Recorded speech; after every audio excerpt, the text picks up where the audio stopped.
Software ఇండస్ట్రీలో job security అనేది చాలా వరకు రోజు రోజుకి చాలా కష్టంగా అయిపోతుందండి. ఒక కంపెనీలో మీరు లాంగ్ టర్మ్ చేయాలంటే అది చాలా అదృష్టం ఉండాలి అనేలా ఉంది ప్రస్తుతం ఉన్న సాఫ్ట్‌వేర్ ఇండస్ట్రీ మార్కెట్. సో ఎందుకు చెప్తున్నా అంటే రీసెంట్‌గా టీసీఎస్ కంపెనీ ఒక న్యూ రూల్‌ని అయితే ఇంట్రడ్యూస్ చేసింది. సో చాలామంది సాఫ్ట్‌వేర్ ప్రొఫెషనల్స్‌కి ఏంటంటే టీసీఎస్‌లో జాబ్ వస్తే ఒక గవర్నమెంట్ జాబ్ వచ్చిన ఫీలింగ్ జాబ్ సెక్యూర్డ్ ఫీలింగ్ ఉండేది సాఫ్ట్‌వేర్ ఎంప్లాయీస్‌కి. బట్ ఇప్పుడు అలా లేదండి.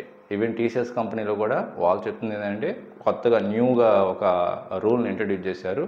ఎవరైతే బెంచ్ పీరియడ్లో 35 డేస్ కంటే ఎక్కువగా ఉన్నారంటే మాత్రం వాళ్ళకి జాబ్ అనేది ఉండటం చాలా కష్టం అని తెగేసి చెప్పేశారండి. సో ఇంతకుముందు 3 మంత్స్ 6 మంత్స్ వరకు ఆర్ 1 ఇయర్ వరకు వాళ్ళ క్లయింట్ బిల్లింగ్ చేసే వరకు వీళ్ళకి జాబ్ అనేది సెక్యూర్డ్గా ఉండేది.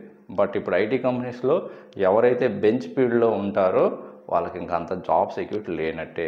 మ్యాక్స్ 1 మంత్ కానీ అయిందంటే ఇంకా మీరు వేరే ఏదైనా ప్రాజెక్ట్లోకి ఇమీడియట్గా అసైన్ చేయించుకొని ఇంటర్నల్గా, అదర్వైజ్ మీకు జాబ్ సెక్యూరిటీ లేనట్టే ఎనీ ఐటీ ఇండస్ట్రీలో.